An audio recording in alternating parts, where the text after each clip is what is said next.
Bom, estamos gravando. Enfim, essa aula desse ciclo, nós estamos no ciclo... Deixa eu compartilhar minha tela, porque você vai vendo que eu estou vendo aqui também. Compartilhar a tela inteira.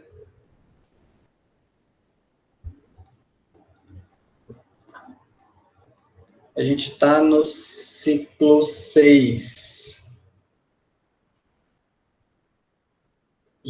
Desenvolvimento de sistemas distribuídos. Não é aqui, é aqui.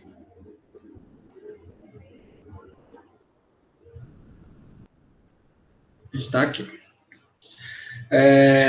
Bom, esse ciclo, ele é o penúltimo ciclo. Aqui tem só mais um ciclo 7 aqui, aí acabou. O ciclo 7 vai ser o ciclo de recuperação. Só desenvolvimento de sistemas distribuídos para vocês que não está tendo recuperação agora, né? Auditoria e segurança de sistemas já é o ciclo da recuperação. Agora a gente ainda tem um conteúdo para vencer aqui ainda, com relação a sistemas distribuídos, e por isso que eu não coloquei a recuperação agora, porque é um tema bastante importante e é bastante atual, para vocês entenderem alguns paradigmas que estão bem famosos, são muito bem falados, e virou buzzword, né? Tá muita gente falando sobre eles. Vocês têm que entender um pouco de indireção, e o conceito de indireção é explicado nessa aula. Paradigmas como, por exemplo, o microserviços, né? Ou paradigmas de mensageria mais puro, eles têm os conceitos de indireção embutidos nele. E aí, nessa aula, a gente vai terminar com esses conceitos de indireção, e aí, no próximo ciclo, que vai começar depois do dia 17, a gente vai lidar aí com a recuperação. Tá bom. Vamos lá. Tem o trabalho, né? Tem aqui um roteirozinho. Como é que vocês estão? Como é que você está em relação ao trabalho, Murilo? Você está em algum grupo? Eu não lembro, mas... Eu ainda não coloquei, mas eu tô com a Carol. Coloca lá, porque para você postar o trabalho, que vai ser até o dia 16, né, eu tenho que habilitar o grupo.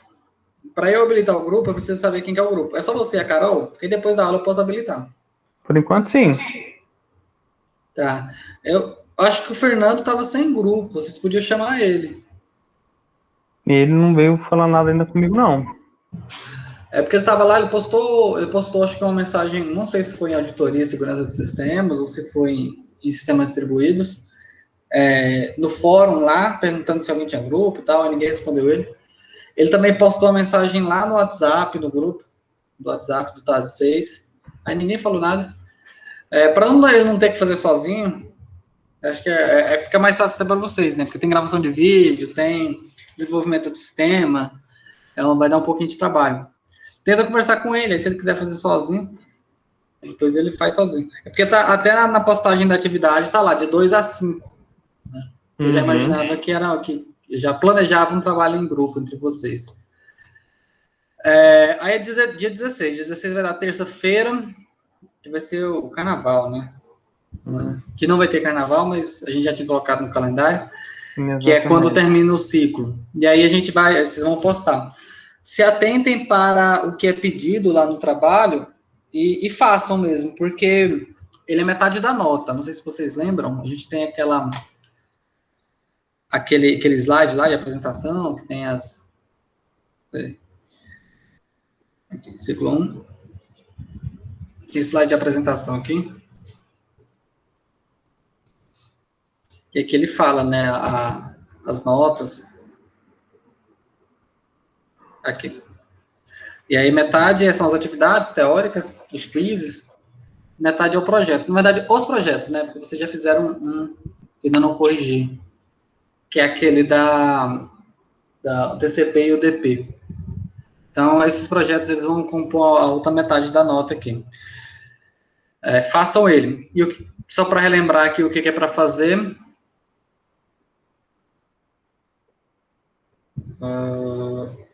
Ciclo 4, acho que gostei. Isso.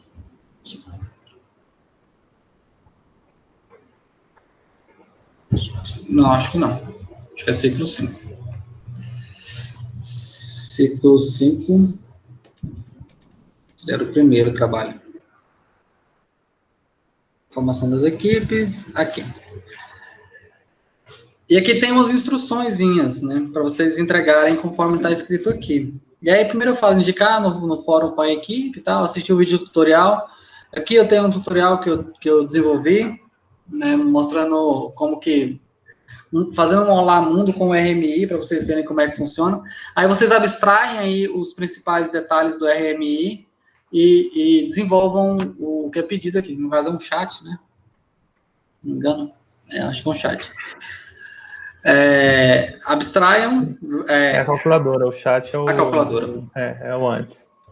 É isso, a calculadora fatorial. Uhum. E aí, basicamente, vocês vão pegar aqui no vídeo quais são as bibliotecas, né, a API para fazer o RMI funcionar em Java, pegar essas bibliotecas e desenvolver a aplicação ligando com essas bibliotecas. Ao invés de eu rodar um Olá Mundo, vocês vão rodar a calculadora, que é bem simples, né? Sim. Basicamente, eu não estou querendo saber se vocês sabem calcular fatorial, eu quero saber se vocês conseguem desenvolver uma aplicação em cima do framework de RMI do Java. Até aqui bem limitado, né? Porque eu usei o long, eu só consegui calcular o máximo foi de 20. 21 não entendi. Estourou. E é até limitado essa calculadora de fatorial, porque o máximo que eu consegui calcular foi 20. Quando eu coloquei 21, ele estoura, ele vai para negativo. Ah, sim. É por causa do tamanho do buffer que recebe o long int aí. Se vocês... Tenta usar long int também, não sei se você está usando o int. Eu usei long. Ah, o long, né? Long. Então acho que é o tamanho mesmo do Java para receber esse fatorial aí. E aqui fala, né?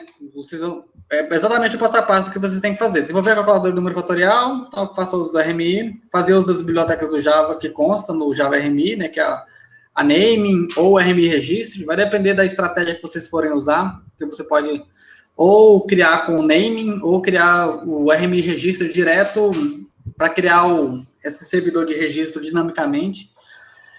Vocês vão ter que usar o Unicast Remote Object em qualquer uma das estratégias, o Remote Object e etc. Né? Tem lá no vídeo quais vocês têm que usar. Tenta rodar o teste aí num computador com JDK 11 ou mais, porque no meu computador tá isso, né? E aí, porque eu vou fazer o teste caixa preta, né? Eu não vou olhar o código. Então, para não ter nenhum problema de comportamento, eu aconselho a desenvolverem usando JDK+. E aí, o meu ambiente é esse aqui, JDK+, e o VS Code com extensão Java Extension Pack. Né? Se vocês quiserem garantir que vai rodar da mesma forma que está no meu computador, esse aqui é a minha plataforma. Ele tem que executar corretamente o cálculo fatorial, né? Dado um número qualquer, né? Maior que zero, maior ou igual a zero. Então, até 20, mais ou menos, né? Você disse? Exatamente. Eu vou fazer os cálculos lá usando números baixos e vou ver se está retornando o valor correto. Uhum.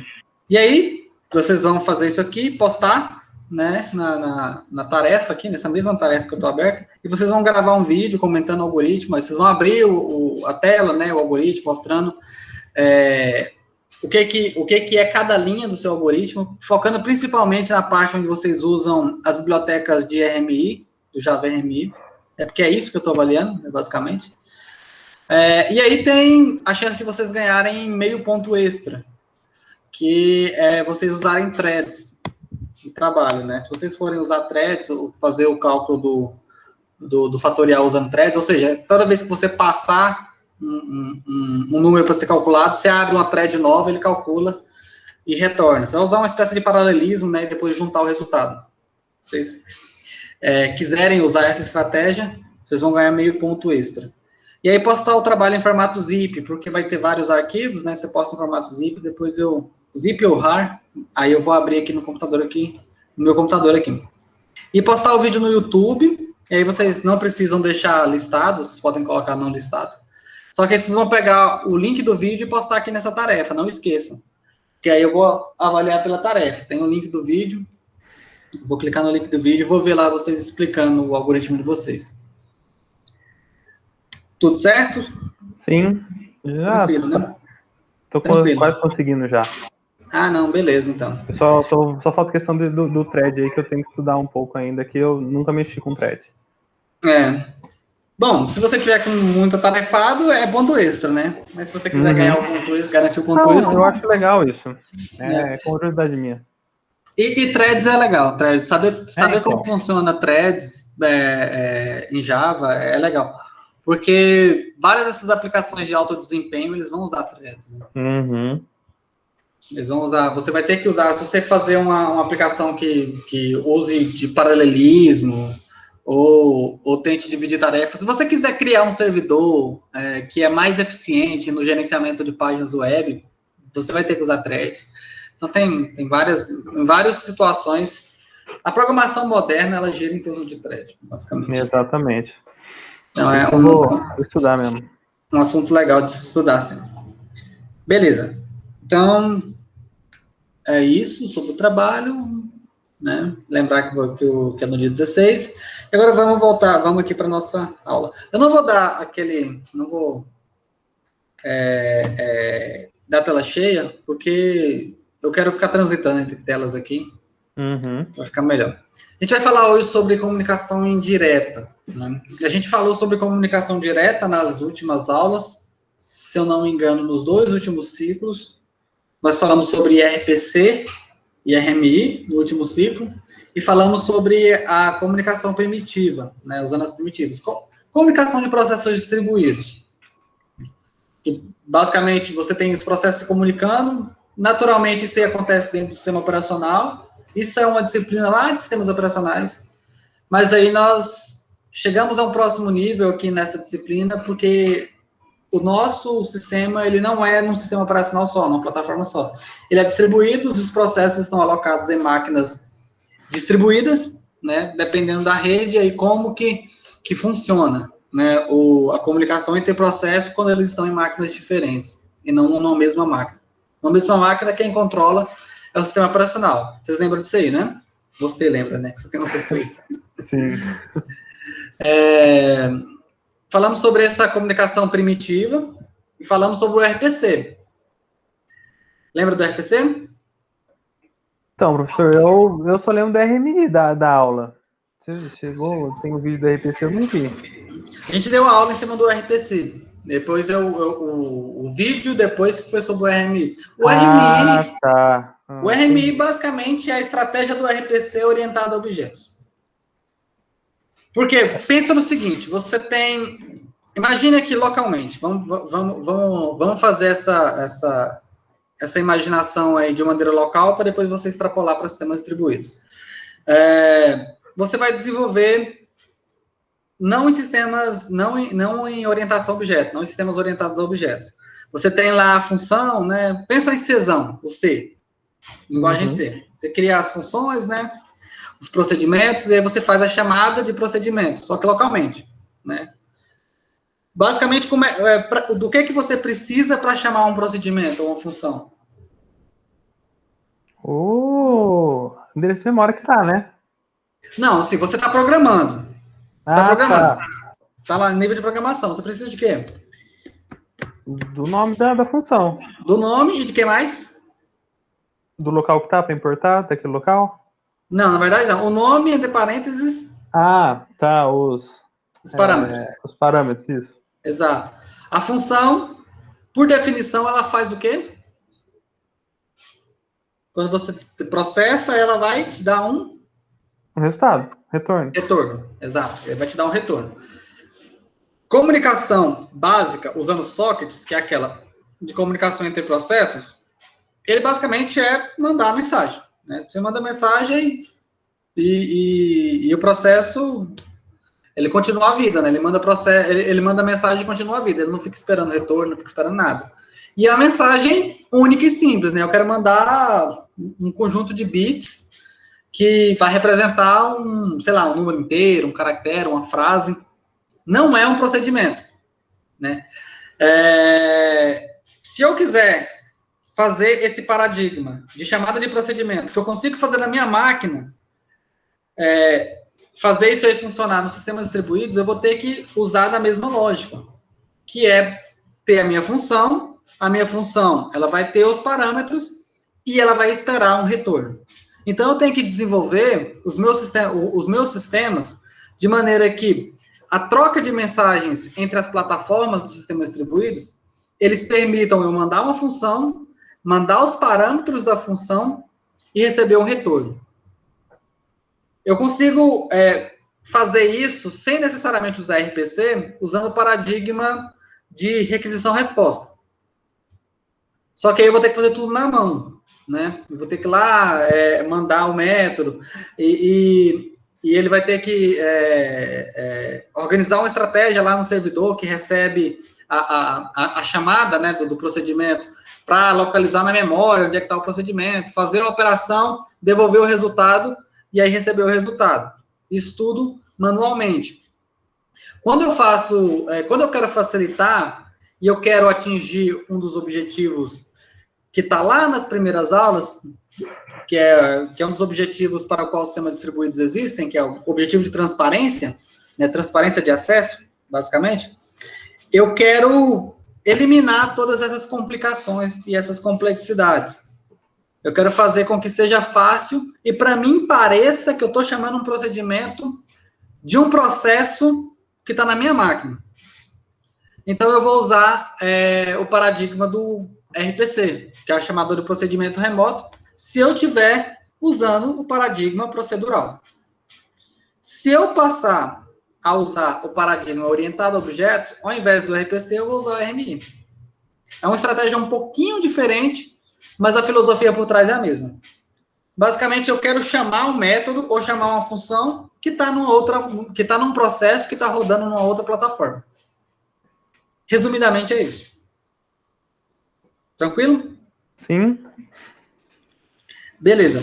Então, o RMI, basicamente, é eu adaptar o RPC para funcionar no mundo da orientação a objetos. Isso que a gente estudou até agora é um paradigma de comunicação direto. Você consegue me definir por quê que é direto? Você consegue imaginar o porquê? Porque a mensagem vai do emissor para o receptor. Sim. Ele vai do emissor para o receptor. É direto, né? Isso implica em quê? Quando eu consigo fazer essa comunicação direta, eu consigo fazer um RPC, uma chamada de procedimento remoto, ou consigo trabalhar com sockets. Se o meu receptor não estiver ligado, não estiver rodando, não consigo, né? Isso me traz um efeito que é o chamado acoplamento. Isso me traz um efeito que é chamado de acoplamento. O meu destinatário e o meu remetente, eles têm que estar rodando ao mesmo tempo e um tem que saber onde o outro está. Sim. Correto? Sim. Um tem que ter a referência do outro. Não sei se você pegou ou assistiu os vídeos da primeira semana, do primeiro ciclo, acho que do segundo ciclo, quando eu mostro uma tabelinha, que é a tabelinha eu vou mostrar essa tabelinha para vocês de novo. Aqui, tem no livro aqui. Tá aqui, ó. A gente tá falando de arquitetura.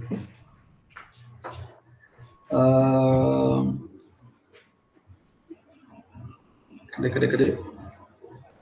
Centralized.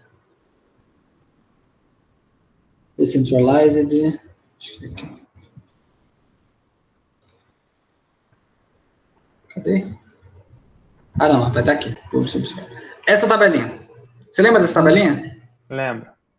Né? E aqui a gente tem duas dimensões, né? A dimensão da acoplamento temporal e o acoplamento referencial. E é exatamente disso que eu estou falando. Quando você vai desenvolver um sistema que usa comunicação por sockets, ou usa chamada de procedimento remoto, ou a sua variante, né, que é a invocação de método remoto, obrigatoriamente os processos que estão participando dessa comunicação, eles têm que estar ligados entre si, ou seja, eles vão estar referencialmente acoplados. Um tem que ter comunicação com o outro. Isso. Um tem que saber o endereço do outro. É tanto que quando você vai fazer uma comunicação por socket, se você fez um trabalho de UDP e TCP, Você deve ter percebido que um dos parâmetros que você coloca lá é o endereço IP e a porta. E a porta, sim. Né? Ou seja, o processo cliente tem que saber onde é que está o processo servidor. Eles estão referencialmente acoplados. E eles têm que estar temporalmente acoplados. Eu não sei se você chegou a testar ou cometeu esse erro de tentar rodar o cliente sem que o servidor estivesse ativo. Não. Dá problema. Se você tentar rodar isso aí, ele vai dar problema, porque ele vai chamar o método para fazer a conexão, o connect lá, né, para fazer a conexão com o servidor, e cadê o servidor? Não vai achar. Né? Por quê? Porque ele não está temporariamente acoplado. Na verdade, ele vai estar temporariamente desacoplado. Né? Sim.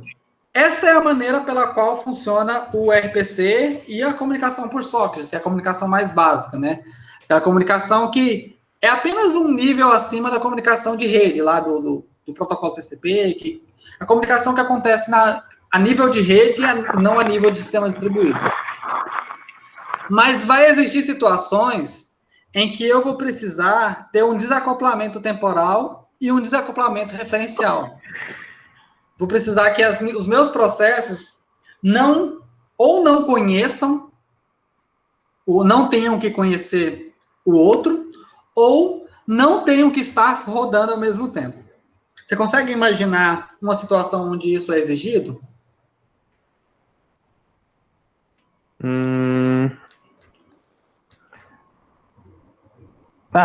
Ver a parte de desacoplamento temporal é mais fácil, né? Você não vai saber quando o usuário vai estar logado no sistema, né, para ter os serviços, né? Mas a parte, eu não tô procurando, por que não... Que nem o referencial? O referencial, porque no DP a referência vem junto da requisição, aí você sabe para onde mandar porque está junto na requisição, né? Aí não tem a mesma lógica, você não consegue saber de onde veio dependendo da requisição. Aí eu não tô conseguindo entender por que tem que estar desacoplado de referencialmente, entendeu? Tá, deixa eu mostrar um estudo de caso, um exemplo que vocês passaram por ele. Ciclo 2. Ciclo 2? Ciclo 1. Ciclo 1. Fórum de discussão. Lembra desse estudo de caso aqui? Qual que era o problema? Estação de trem, né? Vocês lembram? Estação de trem. E aí ele tinha... E aí você chegar, aí tinha vários passageiros, os passageiros recebiam informações da estação de trem, né? Sim. Temperatura, a hora que o trem ia chegar e coisas assim. Só dele entrar na área com o smartphone, ele já ia receber aí as informações. Agora pensa, se o meu servidor, que está na estação de trem, for obrigado a conhecer todos os clientes na verdade, ele vai ser cliente aí, né? Ele for obrigado a conhecer todos os servidores que vão ser os smartphones, como é que eu vou conseguir fazer isso funcionar? Imagina você desenvolvendo um serviço para a plataforma de trem que tem que enviar informações para quem está na plataforma de trem com seu smartphone e você tem que saber o endereço IP e a porta. Como você vai desenvolver isso? Você tem que saber o endereço IP e a porta de todos os smartphones que vão receber as informações. Mas não veria com a requisição? Não pode mandar isso na requisição? Sim, mas imagina, você está desenvolvendo lá o serviço que está lá na estação de trem. E você vai enviar a requisição. Mas você vai enviar a requisição para onde? Entendi. O usuário não é obrigado a ter o mesmo sistema no celular, Sim. né? Você está desobrigando o usuário, por intermédio do seu celular, de fazer a requisição e pedir as informações. As informações são enviadas automaticamente. Essa é uma programação reativa e não proativa. Você, como serviço da estação de trem, vai enviar as informações e não vai esperar ninguém pedir. Mas como é que você vai fazer isso funcionar se você não sabe os endereços IPs de todos os smartphones que estão na estação? E isso pode mudar. Porque alguém pode sair, outra pessoa pode entrar e vai ficar aquele negócio um entrando, outro saindo, outro entrando, outro saindo. É uma conexão e desconexão gigante. É um ambiente volátil, né? Vamos dizer assim. Então, esse é um caso onde eu preciso de desacoplamento referencial. Temporal até que nem tanto, mas referencial sim. Esse é um caso onde eu preciso de desacoplamento referencial. Agora, temporal, você consegue imaginar uma situação onde eu preciso de um temporal, desacoplamento temporal?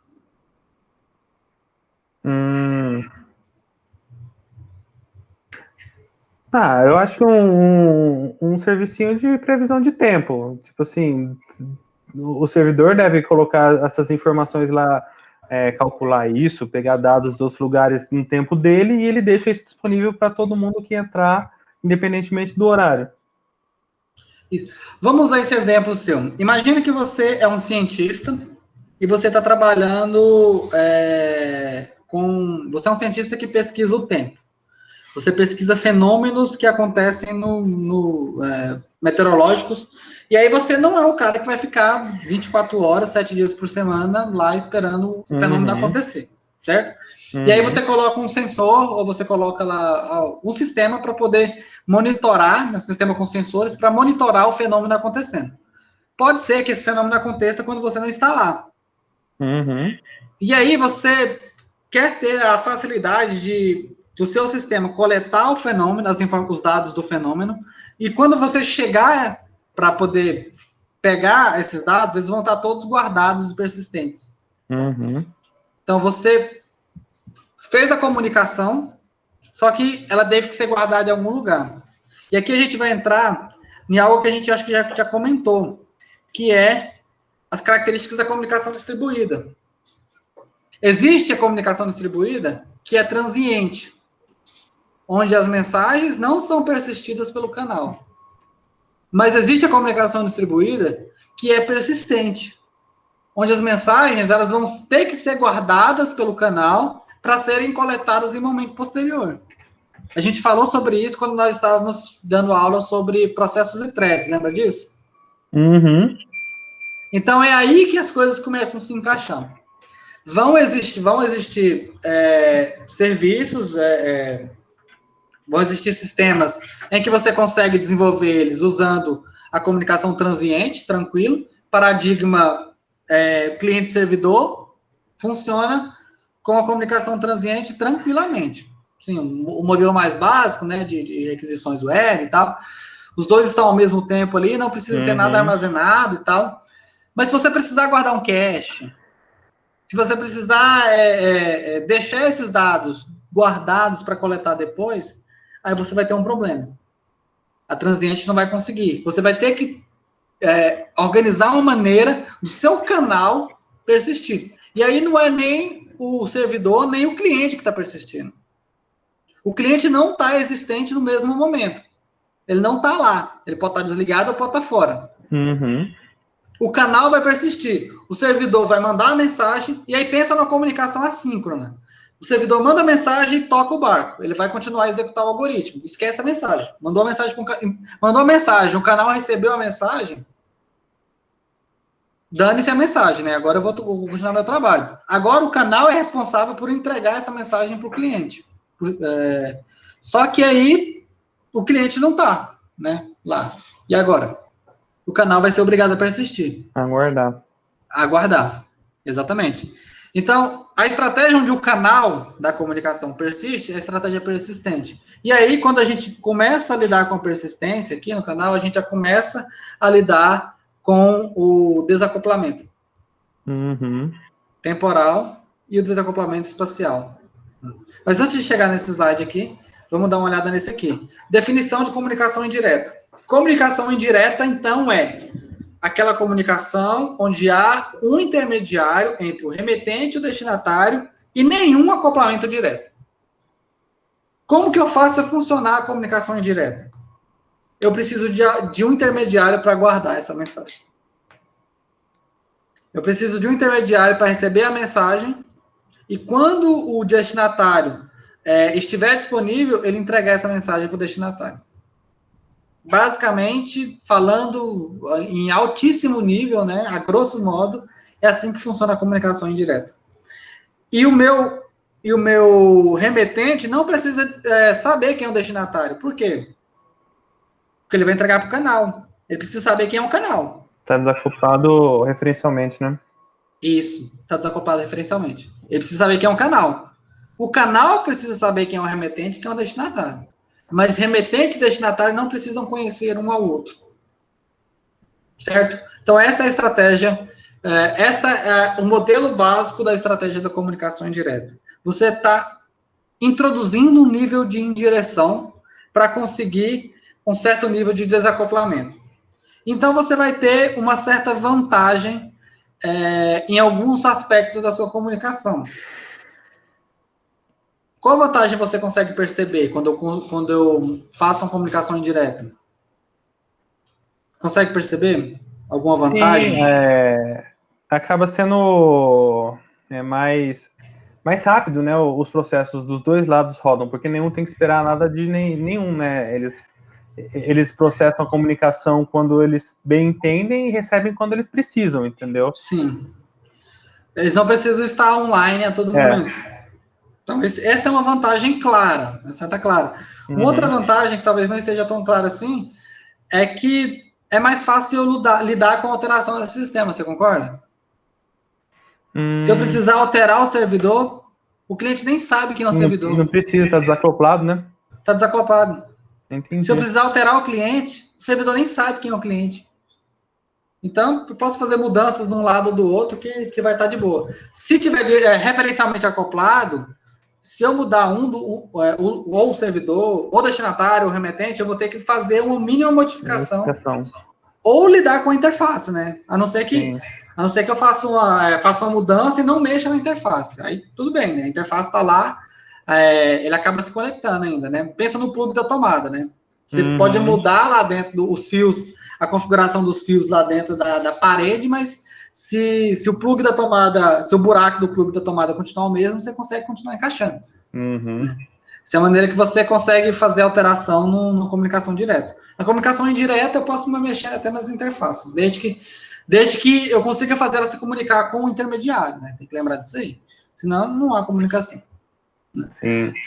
Só um detalhezinho, que na aula que eu falei sobre a comunicação via sockets, eu falei que os sockets, eles têm os buffers dele, né? Inclusive, na programação de UDP, você define o tamanho do buffer lá e tal, né? Não confundir esses buffers com o buffer aqui, né? Porque aqui, esse intermediário nada mais é do que um buffer também. Só que esse buffer aqui, ele não pode ser considerado um intermediário. Por quê? Sabe me dizer o porquê? Porque ele não precisa... quem está mandando tem que receber, eles estão acoplados temporalmente e referencialmente. Ele não precisa decidir de quem que vem para onde vai. Ele só armazena. Na verdade, não. A resposta é porque esse buffer pertence ao destinatário ou pertence ao remetente.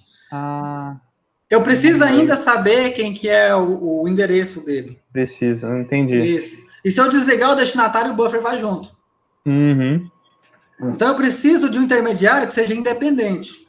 Então, esses buffers que tem lá nas pontas não resolvem, não funcionam. Aquilo lá é para controle de fluxo. É para ajudar no controle de fluxo. Esse buffer aqui, no meio, que eu chamo de intermediário, estou chamando aqui de intermediário, ele serve para introduzir em direção. Não é o objetivo do buffer que está ligado ao destinatário ou ao remetente. E aí, essa comunicação indireta aqui, ele é um modelo bem alto nível, né? Tem algumas variações dela, tem 5, a gente vai passar por essas variações durante a aula. E nessas 5 variações, o que muda é o intermediário, a natureza do intermediário e a natureza do acoplamento entre o intermediário e as partes, né? E o destinatário e o remetente. Então, o que vai mudar é isso aí. Basicamente, é aquela tabela lá, só que traduzida aqui. Peguei de um outro livro. E aqui ele dá alguns exemplos. Acoplamento espacial e temporal, né? Quais são as propriedades quando eu tenho os dois? A comunicação é direcionada para determinada destinatário. Ou seja, eu preciso do destinatário, conhecer o destinatário, vou enviar, e ele tem que existir no mesmo tempo, né? Passagem de mensagem, invocação remota, ela é acoplada tanto espacial quanto temporalmente. Agora, quando eu começo a adicionar desacoplamento, eu começo a mudar e entrar aqui no mundo da comunicação direta. Quando eu tenho um acoplamento temporal mais o desacoplamento espacial, é o caso onde o remetente não precisa conhecer a identidade do destinatário, só que o destinatário deve existir no mesmo tempo. É o caso do multicast. Já ouviu falar no multicast? É aquele broadcast lá? Tem um broadcast, um multicast e o unicast. Vocês estudam em rede, né? Unicast você envia ponto a ponto, né? De uma ponta para outra. Broadcast é para todo mundo. Sim. E faz um broadcast, todo mundo que está conectado na rede ele vai receber. Unicast, multicast é um grupo. É um grupo. É um grupo. Você não vai mandar para todo mundo, você vai mandar para um grupo específico. Você não precisa saber o endereço. Por que você não precisa saber o endereço? Endereço dos destinatários.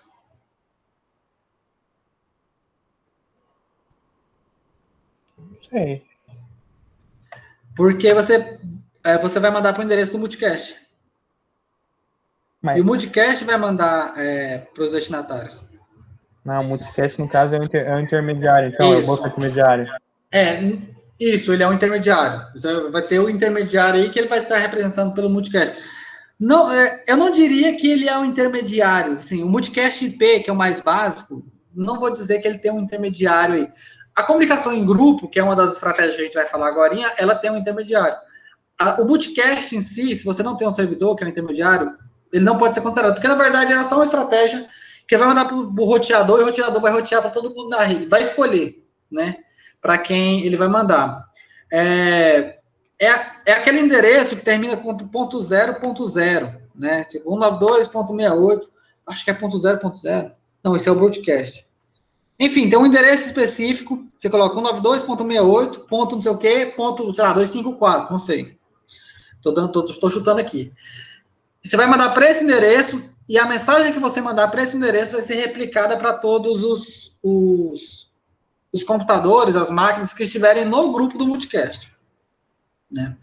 Então, ela vai estar desacoplada espacialmente, porque o remetente não precisa saber quem são os destinatários, mas ela vai estar acoplada temporalmente, porque elas têm que estar no mesmo momento, rodando.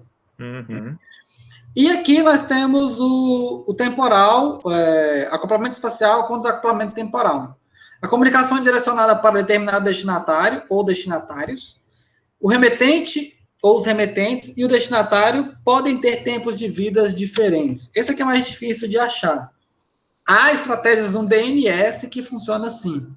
Né? Você ter um sistema em que ele tem que saber quem é o outro, né? Um tem que saber quem é o outro, mas eles podem ter tempos de vida diferentes. Um pode estar desligado e o outro funcionando, e a mensagem vai ser entregue. E aqui, a maioria das estratégias de comunicação direta caem aqui, que é desacoplado tanto temporalmente quanto espacialmente. O remetente não conhece o destinatário, a identidade do destinatário.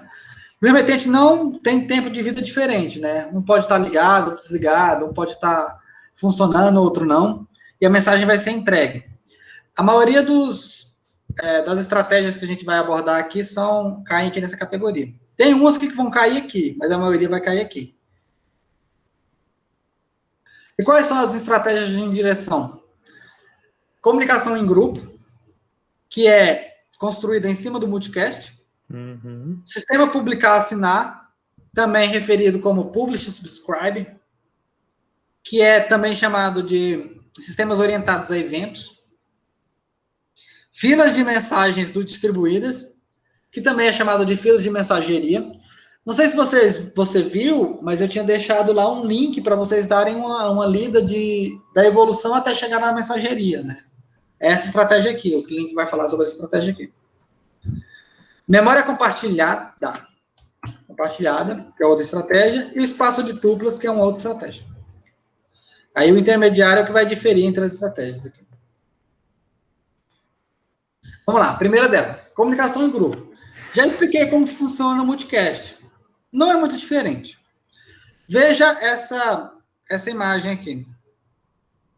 Essas bolinhas aqui são os meus processos. Essa parte em cinza é o meu grupo, né? E aqui eu tenho processos dentro do grupo. E aí, quando eu preciso enviar uma mensagem para os processos que estão no grupo, eu vou enviar para o grupo. O grupo é responsável por entregar as mensagens aos processos que estão aqui dentro. Tranquilo, né? Fácil de entender isso aí, né? Ela é desenvolvida sobre o protocolo multicast, é uma comunicação um para muitos, né? Você tem um processo, ao enviar uma mensagem só, ele vai se comunicar com muitos que estão dentro do grupo, né? Isso aqui a gente tem vantagens com relação a desempenho, né? Aproveitamento da banda, porque você manda uma mensagem só, e depois aqui, né, quando entra nos limites do grupo, que ela vai ser, vai virar mais mensagens. A diferença entre a comunicação em grupo e o multicast IP tradicional é que o multicast IP ele é bem rudimentar. Ele não tem estratégias para gerenciar a participação como membro do grupo. Tipo, não tem estratégias para ver quem sai, quem entra. Se um dos processos falhar, e aí? Como é que vai fazer? Né? Aqui, na estratégia de comunicação em grupo, os outros ficam monitorando para ver se um processo falhou, e aí quando vai uma mensagem para aquele processo, como é que faz, né? Aqui tem estratégias para o ingresso, né, de novos processos no grupo. Tem todas essas estratégias que o multicast IP ele não vai ter. Existe uma alternativa nessa comunicação em grupo que ela é feita para objetos distribuídos. Nesse caso, com objetos distribuídos, que é diferente de processo, né? Eu não tenho um endereço, né? Processo eu tenho um endereço que eu vou mandar e aí ele vai replicar para todos os processos, tranquilo. Com objeto eu não tenho um endereço, o que eu faço? Eu crio um objeto proxy, que é um objeto, ele vai ser o objeto proxy para o grupo. Ele é o objeto que vai receber todas as mensagens, é como se tivesse um objeto bem aqui, que recebesse todas as mensagens de quem está mandando para fora, quem está mandando de fora, e esse objeto fosse o responsável para entregar as mensagens para quem está aqui dentro. É assim que eu faço quando eu tenho essa estratégia na orientação a objetos. Tranquilo? Acho que sim. Acho que sim. Teve alguma dúvida? Esse grupo aí que você fala é o intermediário, né? É quem decide para quem vai as mensagens. Isso. E é um servidor? Como que toma essa decisão? Entendeu? Pode ser. No caso dos objetos, você vai ter que ter um objeto que vai representar o grupo. É por isso que eu falo que ele é o proxy do grupo, né? Ele vai agir em nome do grupo. Quando você tem que entregar uma mensagem para os objetos que estão no grupo, você vai entregar não para os objetos, você vai entregar para o objeto que recebe, e esse objeto que recebe vai entregar para os outros objetos aqui dentro. Então, ele é o intermediário.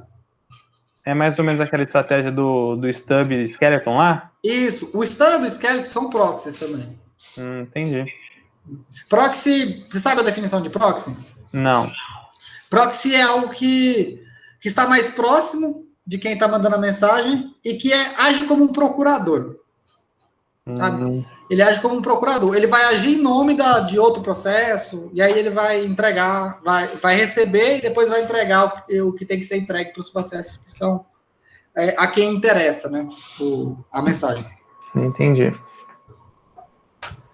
Beleza. Uma outra informação importante aqui que eu quero deixar é que existe a estratégia do grupo aberto e do grupo fechado. Basicamente, o grupo aberto, quem está de fora pode mandar, isso aqui é um grupo aberto, né? Quem está de fora pode mandar mensagem para quem está dentro. Grupo fechado, não. É só quem está dentro que envia mensagem. Inclusive, quem está aqui dentro, para enviar mensagem de um para o outro, ele não vai enviar direto. Ele vai enviar para o proxy. O proxy também vai entregar. Isso. Às vezes, eles nem sabem quem são os parceiros de grupo dele. Nem sabem quem está no grupo. Eles não precisam saber, né? Quando eu precisar enviar para ele, quando esse processo aqui, por exemplo, precisar enviar para esse processo aqui, ele vai enviar para o grupo e o grupo vai entregar. Isso aqui acontece num grupo fechado. Tranquilo? Uhum. Beleza. Vantagens, comodidade, economia de banda, né? Já falei. É cômodo porque você vai ter que lembrar um endereço só, você não vai ter que lembrar um monte de endereço. Na hora de programar, você vai ter que programar um endereço só, né? Passar como argumento lá um endereço só. A economia de banda, porque você vai passar menos mensagens. E você tem um tempo menor na entrega da mensagem para todos os membros do grupo, porque você não tem mensagem cavalando uma na outra, né? Atrapalhando a outra. Porque quando você tem várias mensagens, aí ele pensa o cano, né? Ele tem um monte de mensagem uma atrás da outra no cano. Se tem uma mensagem só, é mais fácil. E tem uma maior chance de que todos os membros recebam a mensagem. Imagina se você não tivesse estratégia do grupo, como é que você ia garantir que todos os 3 membros aqui, você não tem estratégia do grupo, ou seja, estou enviando as 3 mensagens. Como é que eu vou garantir que os três processos receberam as mensagens? Eu vou ter que receber a confirmação dos 3, né? Uhum. É mais fácil eu mandar uma mensagem só e o grupo me confirmar, todos receberam ou nem todos receberam. É mais fácil, porque eu tenho uma mensagem de ida e uma mensagem de volta só. E o grupo pode monitorar aqui se todos receberam ou não. Não é meu processo aqui que vai ficar responsável por esse monitoramento. Até porque o meu processo, ele tem outras coisas com que se preocupar, fazer. Né? Sim, por isso que é desacoplado temporal e espacialmente, né? Isso. Aqui, na verdade, ele é desacoplado apenas ele é desacoplado apenas referencialmente, temporalmente. Temporalmente não. Eles têm que estar rodando ao mesmo tempo. Porque eu envio a mensagem aqui, se não tem grupo, se não tem ninguém, não tem grupo, e aí? Vai se perder, né? Então essa aqui... É uma rede, né, interna. Comunicando externamente, né? Eu preciso dele. Até porque o grupo é gerenciado na mesma máquina que estão os processos aqui. Uhum. Então, é o intermediário, mas é um intermediário meio fake. Aqui. E aí, eu não vou mostrar a API para não perder muito tempo, mas a API do Java que lida com isso aí é o JGroups. Se você quiser estudar, tem um link lá no slide que eu postei, você pode clicar, você vai entrar no link jgroups.org, e aí você pode estudar o JGroups, ver como é que funciona. Se você precisar de alguma estratégia que use essa comunicação em grupo, e você estiver programando em Java, obviamente, você vai usar o JGroups. Quando é que eu vou precisar usar? Aqui, ó, vou dar uns exemplos aqui. Aplicações. Disseminação de informação no setor financeiro. Por exemplo, uma ação subiu, uma ação desceu o preço. Uma ação subiu o preço ou desceu o preço. Eu tenho um grupo de interessados, eu mando uma mensagem para o grupo de interessados. Aplicativos colaborativos, eles usam a estratégia de comunicação em grupo, porque ao alterar um recurso do aplicativo, imagina aí o Google Docs, você tem aquela tela onde você escreve, e aí tem vários processos olhando aquilo lá, né, que são várias pessoas editando. Ao mesmo tempo, né? E aí, se você escreve alguma coisa, essa mensagem do que foi escrito tem que ser enviada para todos que estão lá, vendo, né? Uhum. Isso é feito via comunicação em grupo. Muitas estratégias de tolerância à falha, porque a tolerância à falha, ela, basicamente, nesse caso aqui, ela vai funcionar com redundância, né? Com replicação. E quando um serviço falha e outro descobre que ele falhou, ele vai enviar para o grupo de redundância e aí um deles vai assumir, né? Então, eu envio para um grupo de redundância aí. Ou então, de replicação, por exemplo, de consistência também, né? Quando eu tenho aplicações de consistência e eu faço uma alteração em um banco de dados, e essa alteração ela tem que ser replicada em 3 outros bancos de dados, ele pode enviar via comunicação em grupo para essa alteração ser replicada em 3 outros bancos de dados. E não ficarem inconsistentes, né? Um banco de dados diferente do outro banco de dados.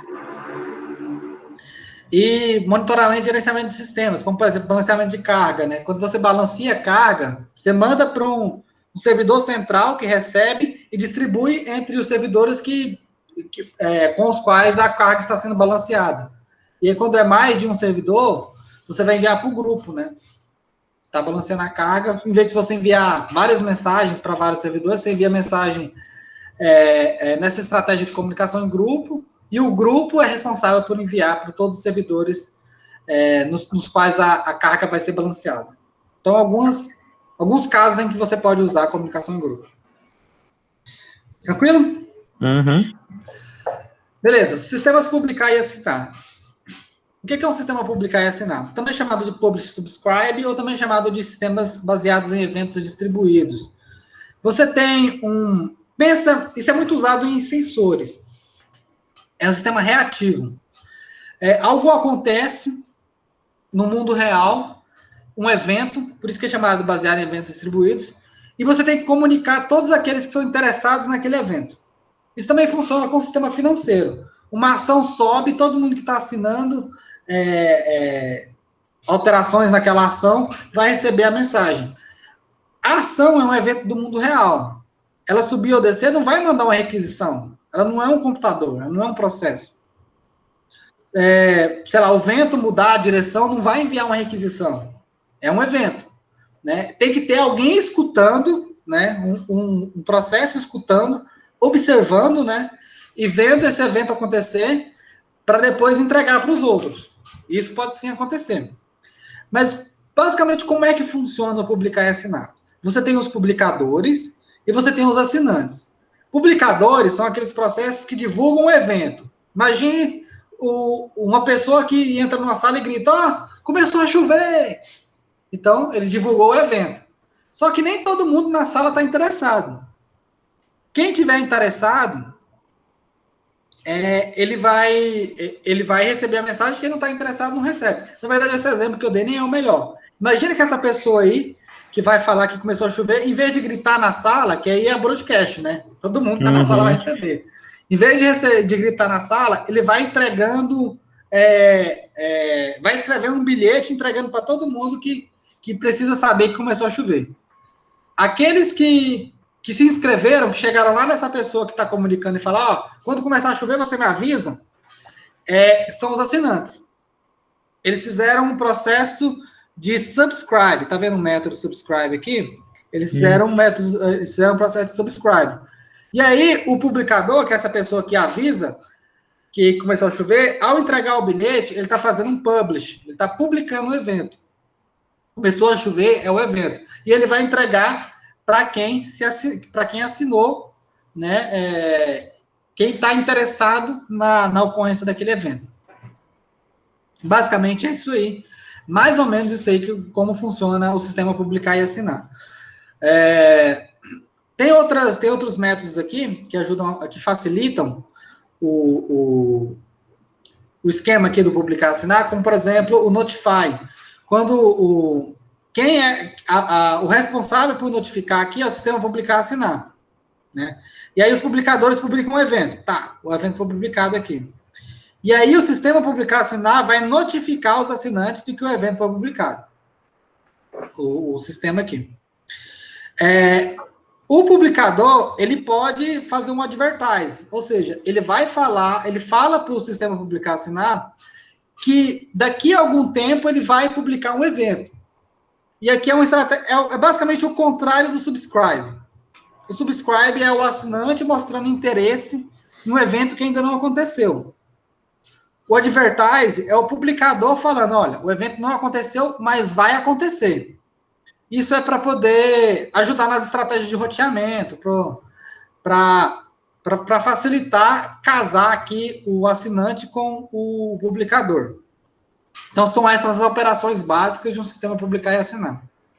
Um outro detalhe, não sei se você está reparando aqui, entre os parênteses aqui no subscribe, tem um T1, né, um F, na verdade é um F. Esse F1 aqui, F2, F1, F2, é um filtro. O subscribe, ele vai falar, se ele se inscreveu, ele vai falar, olha, eu estou me inscrevendo, mas eu estou me inscrevendo nesse tipo de evento aqui. Esse tipo de evento é o filtro. Porque ele não vai se inscrever em todos os eventos que vai cair aqui no sistema publicar assinar. Ele tem que filtrar os eventos que são de interesse dele. E tem algumas maneiras de se filtrar isso aí. Acho que no próximo slide eu mostro.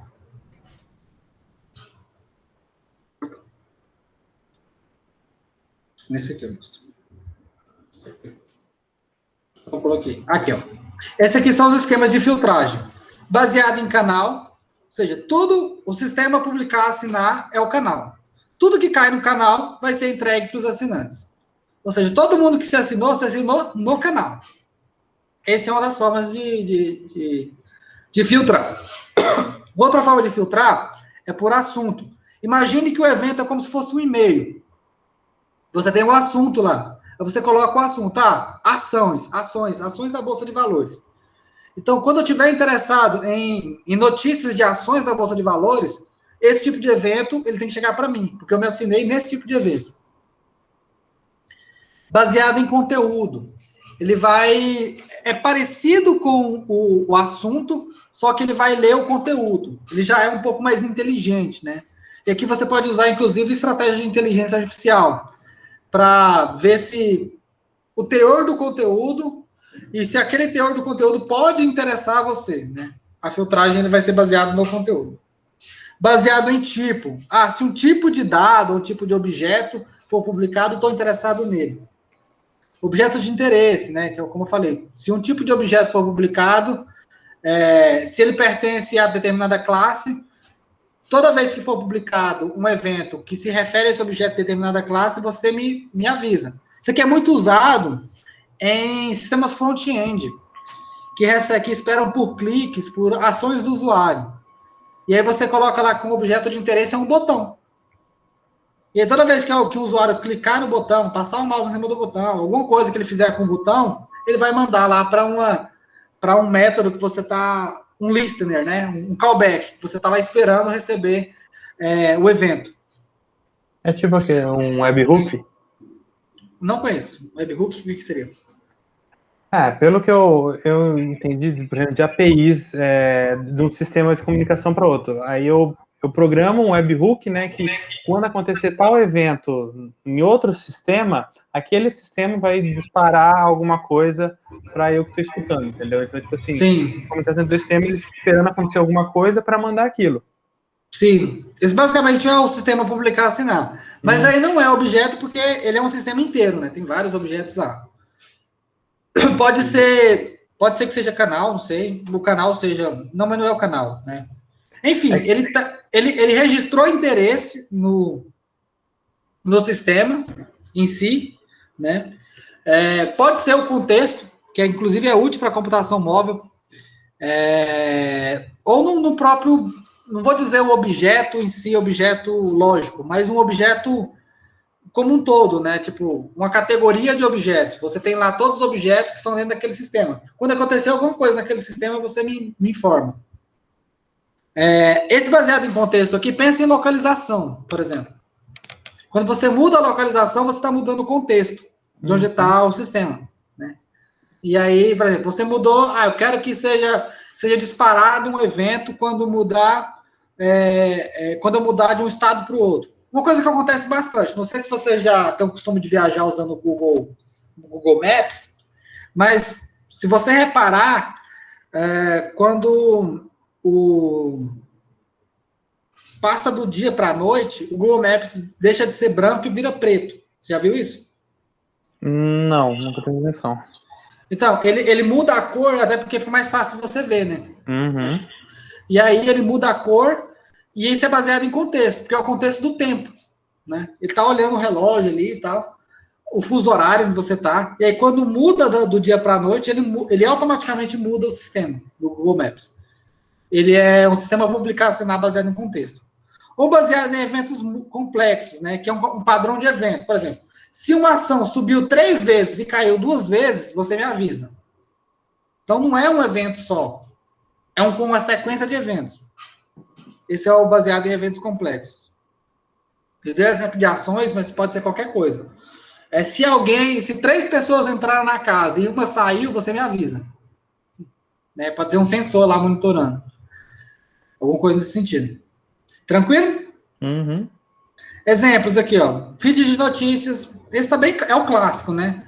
Uhum. Saiu a notícia, você tá lá, você é assinante daquele tipo de notícia, daquele assunto, tecnologia, política, sei lá, saúde, bem-estar. E aí, quando saiu a notícia, você vai receber. Redes de sensores também é clássico. Tem os sensores monitorando, quando acontecer alguma coisa no mundo real, ele vai te avisar.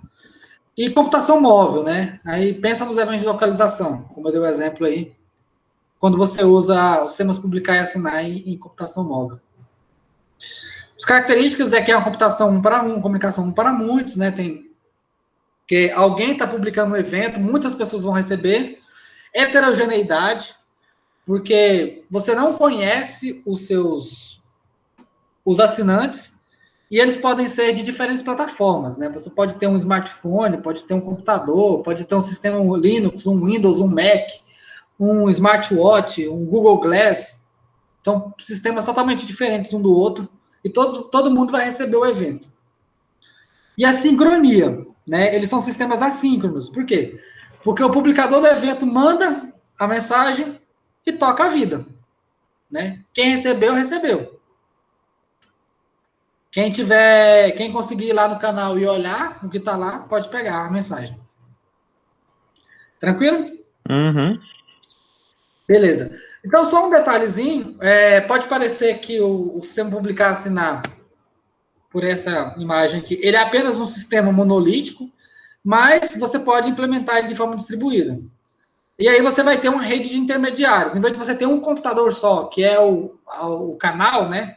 Você vai ter vários computadores que vão formar em rede, e eles vão, uma rede de intermediários, e aí o publicador ele vai enviar uma publicação, e ele vai roteando aqui até encontrar o assinante.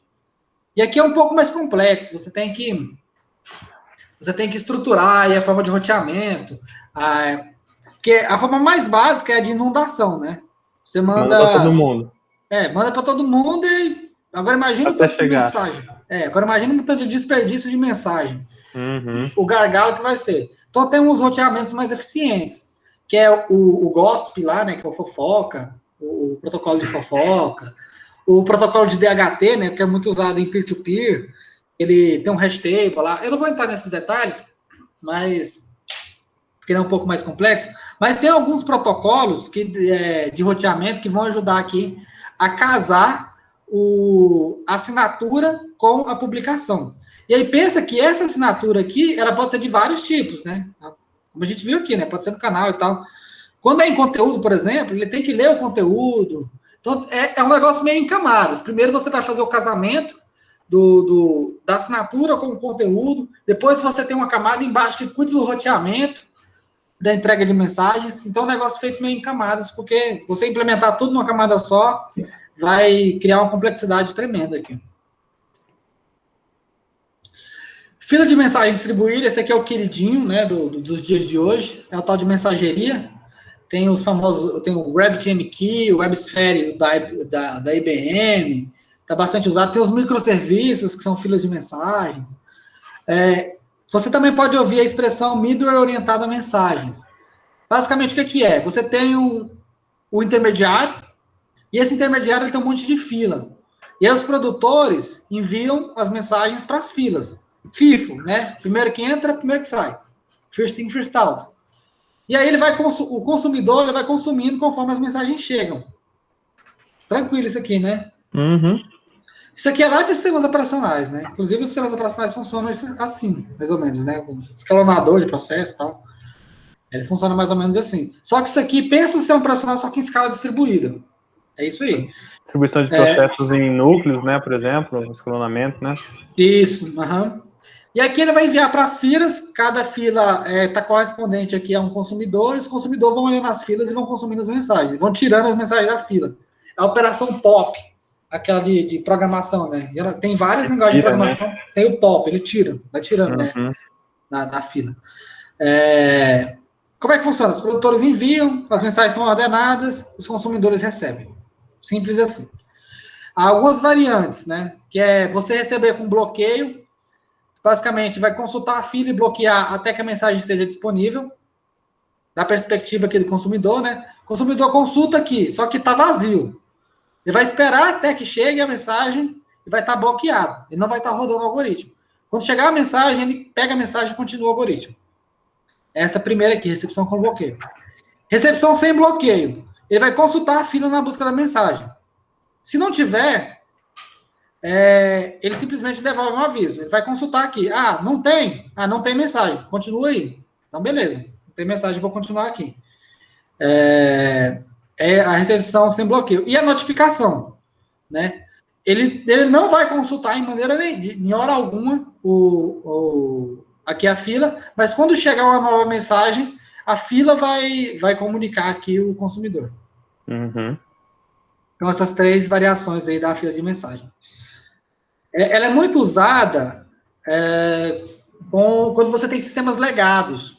Porque sistemas legados, eles foram produzidos, desenvolvidos há muito tempo, não tinha essa noção de interface e tal. O pessoal não desenvolvia já pensando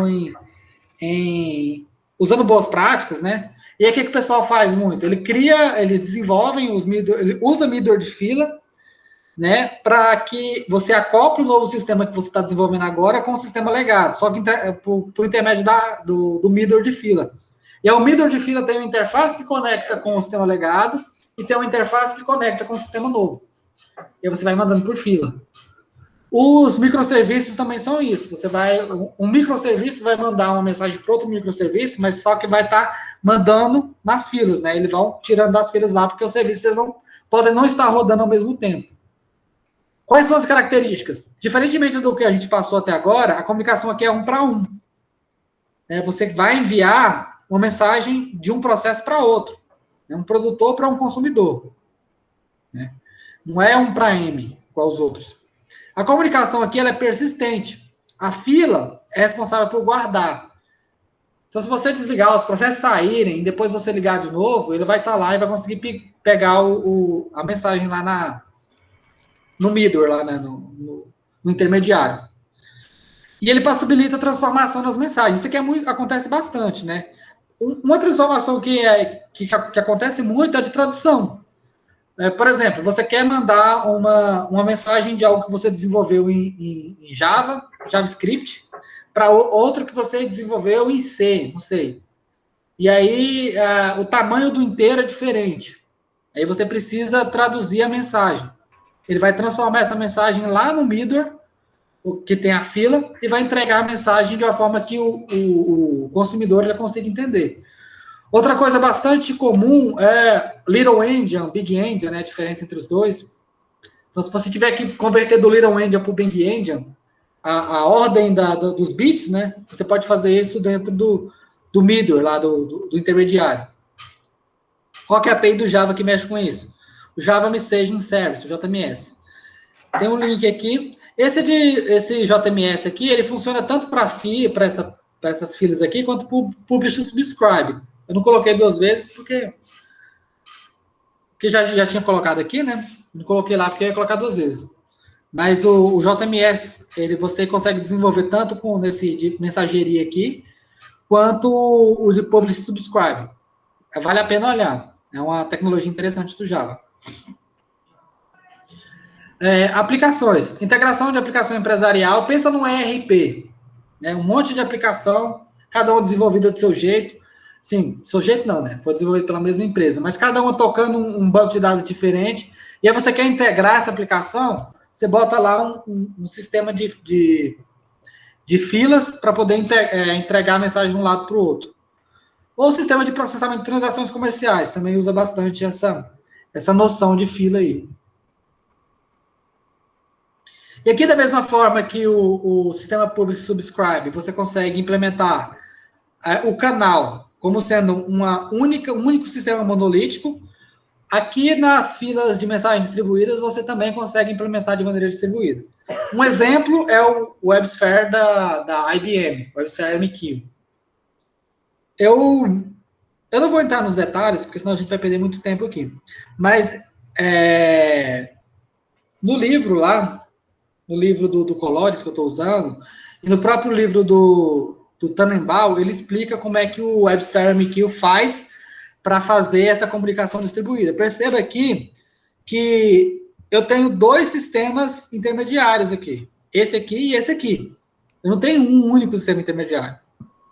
Ele vai mandar para esse sistema intermediário vai mandar para o outro sistema intermediário, e o outro sistema intermediário que vai mandar para o cliente. Então, aqui eu tenho mais de um... É é um intermediário distribuído, né? É um sistema de mensageria distribuído. Memória compartilhada, também chamada de DSM, Distributed Shared Memory. Ela funciona da seguinte forma: pensa em um sistema operacional. Como é que os processos se comunicam? Ele deixa a mensagem lá na memória e o outro processo pega da memória. Uhum. É assim que funciona. Como é que eu vou conseguir fazer isso nos sistemas distribuídos? Não tem como, porque não tem uma memória zona grandona que eu conecto vários sistemas. Então eu tenho que fazer uma estratégia para poder fazer isso funcionar, só que com passagem de mensagem. No final das contas, tudo é passagem de mensagem. Porque você não comunica um sistema com o outro no sistema distribuído, a não ser por passagem de mensagem. Você manda uma mensagem pela rede e o outro recebe. Só que aí tem uma estratégia da memória compartilhada, distribuída, que é muito usado em processamento paralelo, quando o processamento paralelo é feito em aplicações distribuídas. Você tem aqui os computadores, as máquinas, cada um com seus processos, suas memórias físicas, né? E cada um com um pedaço da memória compartilhada, só que no mesmo endereçamento do processo.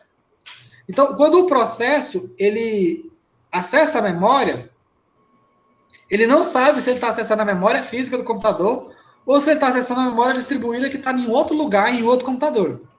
Por quê? Porque quando ele acessa aqui, ele pode acessar até a própria memória, e aí a memória dele replica para a memória distribuída. Replica para a memória distribuída aqui. E aí, quando um outro sistema quer pegar um recurso que está nesse sistema aqui, que está na memória desse sistema, ele vai na memória distribuída. Primeiro ele vai na própria memória, ver se já foi copiado para a própria memória. Se não foi, a própria memória vai procurar na memória distribuída e vai deixar e vai colocar na memória dele. E depois o processador vai pegar o recurso e usar. E ele vai ficar aqui guardado em cache na memória dele. Então tem uma cópia do recurso aqui na memória distribuída e uma cópia do recurso na memória física. O processo, ele não sabe se está acessando, se está pedindo da memória compartilhada ou se está pegando direto da memória dele. Então, basicamente, tem um servidor que faz o papel de memória, que faz essa distribuição. Conseguiu mais ou menos entender? Uhum. A diferença aí é que para o servidor ele não sabe que está usando rede. Ele pensa que está usando o próprio computador. É uma comunicação 1 para M, é persistente, né? Porque você pode deixar na memória, os computadores serem desligados, e vai ser persistente na memória, depois você vai pegar o recurso lá, depois que você ligar o computador de novo, você vai pegar. Ou você ligar um outro computador, você vai conseguir achar o recurso lá. O acesso à memória distribuída é transparente, como eu falei. Ele funciona por debaixo dos panos. É passagem de mensagem, né? Que é a memória do computador comunicando com a memória distribuída. Isso aqui não era aqui. E as aplicações é o processamento paralelo. Quando você tem aplicações de processamento paralelo, como aquelas grandes aplicações científicas para descobrir o genoma, que você instala um módulozinho no seu computador para poder ajudar, né? Ele usar seu processamento. É essa estratégia que ele vai usar, memória compartilhada. Ele vai guardar coisas na sua memória e depois ele vai acessar coisas na sua memória. Mineração de Bitcoin também funciona desse jeito, então. Mais ou menos. O protocolo do Bitcoin é um pouco diferente. Mas, assim, a lógica dá para fazer com memória distribuída. Ele tem uma... Na verdade, no fim das contas, ele tem um negócio chamado mempool, que é o pool de memória onde ficam as transações. E essa memória é distribuída, é compartilhada. Entendi. Né? Então, eu acho que no fim das contas, o Bitcoin ele vai funcionar, o blockchain, no geral, ele vai funcionar assim. E, por fim, a última estratégia, que é muito parecida com essa aqui, inclusive ela também é considerada uma estratégia de memória distribuída, que é o espaço de tuplas. Também é chamada de comunicação generativa. Como é que ele funciona? Os processos colocam tuplas no espaço de tuplas. Outro processo vai lá e pega a tupla. Os outros processos vão lá, leem e pegam as tuplas desse espaço de tupla. Ele acessa por casamento de padrões. Acesso por casamento de padrões lembra você de qual estratégia que a gente já falou agora nessa aula? Subscriber. Exato. O espaço de tuplas é o mesmo publish subscribe, só que com dados imutáveis. O que é uma tupla? Você já programou em Python? Já. Não tem a tupla lá, o tuple? Uhum. O que é que não dá para fazer no tuple? Mudar, né? Mudar. Da mesma forma, não dá para mudar aqui. Eles são... É uma estrutura de dados imutável. Então, ou você... Se você precisar alterar, o que vai acontecer? Você vai apagar o que está lá e colocar Gerar outro. uma nova. Isso. É basicamente isso aí. E as operações são quais? A read, a take, que é tomar, né? Você vai tirar uma daqui e ela vai sumir. A write, que é escrever no espaço de tuplas. E aqui está usando o take, né? Ou ler, né? Você vai ler o que está no espaço de tuplas. E o casamento de padrões, ele pode ser... aqui nos exemplos, você pode até ver aqui, ó. Ele pode ser exatamente pelo nome que está lá, né? Pelo dado. Por exemplo, Scotland. Ele vai procurar tudo que tem Scotland... Filtro, né? Que tem Scotland, que tem um string e uma string. Ele vai receber aqui, ó. Essa aqui. Acho que só essa. Essa aqui e essa aqui, ó. Não, essa aqui não. Essa aqui não, porque é um inteiro. Não é isso. Esse aqui não viria. Na verdade, vai vir só esse aqui. Esse aqui, ó. Population, Wales e um valor. Esse aqui é exatamente esse aqui, quer ver? Não tem, né? Na verdade. Não. Ele tem que vir, na verdade, ele está escrevendo, né? Ele não está buscando. Justo. Agora ele está lendo aqui, ó, um com population, string e integer. Ele quer um que tem escrito população no primeiro, que tem um string no segundo e que tem um inteiro. Então, esse aqui vai vir, porque esse aqui tem um population, e aqui tem um string, e aqui tem um número, um integer. Né? Então é assim que funciona o espaço de tuplas. Ele é bastante usado em sistemas móveis. As pessoas preferem ele ao publish subscribe porque ele tem os dados persistentes. Esse espaço de tuplas aqui, ele é um intermediário persistente. Então você guarda as coisas, eles ficam lá. Né? Então é bastante usado em computação móvel, né? Em Java, qual que é a API? É o JavaSpace. JavaSpace é o que você usa para trabalhar com tuplas, né? Da mesma forma que o que a gente viu aqui, que é o da Publish Subscribe também, ele pode ser implementado totalmente peer-to-peer, né? Que é, basicamente, não tem... eu esqueci de falar isso aqui, eu estava vendo aqui. Não existem publicadores, não existem assinantes. Todo mundo é publicador e todo mundo é assinante. Não existe intermediário, todo mundo é intermediário também. Imagine que não tem isso aqui, ó. Você não tem essa parte aqui, não tem essa parte aqui. Você só tem essa parte aqui. E qualquer um desses processos podem publicar e qualquer um desses processos podem assinar. Só que vai rotear aqui, vai ser roteado por aqui por dentro. É uma estratégia totalmente peer-to-peer. Né? Da mesma forma, o espaço de tuplas ele pode ser implementado dessa forma também. Né? As tuplas podem estar distribuídas aí peer-to-peer. E aí todo mundo pode rodar operações no espaço de tupla. Rodar o take, um write, um read. E da mesma forma guardar as tuplas também. Aplicações. Computação ubíqua é ideal porque os nós são voláteis, né? Os smartphones eles podem entrar e ir embora, né? E é persistente. As características podem ser implementadas de maneira distribuída, assim como eu falei, e o JavaSpace é a API do Java. Então, para essa aula, basicamente é isso. A gente falou aqui sobre a comunicação indireta. Demos 5 exemplos de estratégias de comunicação indireta, né, que usa indireção, que é a comunicação em grupo, os sistemas publicar-assinar, as filas de mensagens distribuídas, a memória compartilhada e o espaço de tuplas. Algumas dessas, como o espaço de tuplas, memória compartilhada, as duas, e a fila de mensagens distribuídas, elas são tanto desacopladas temporalmente quanto referencialmente. Agora, publicar e assinar a comunicação em grupo, elas têm que estar ao mesmo tempo, rodando. Né? Eles não têm persistência. É isso aí. Alguma dúvida? Acho que consegue resolver o quiz. Acredito que sim. Se tiver entendível desse jeito que você explicou, consigo. Beleza. Então é isso. Qualquer dúvida, o meu WhatsApp vai estar aberto. Vou parar aqui a gravação para não ficar muito longa. Cadê? Eu perdi. Tá aqui.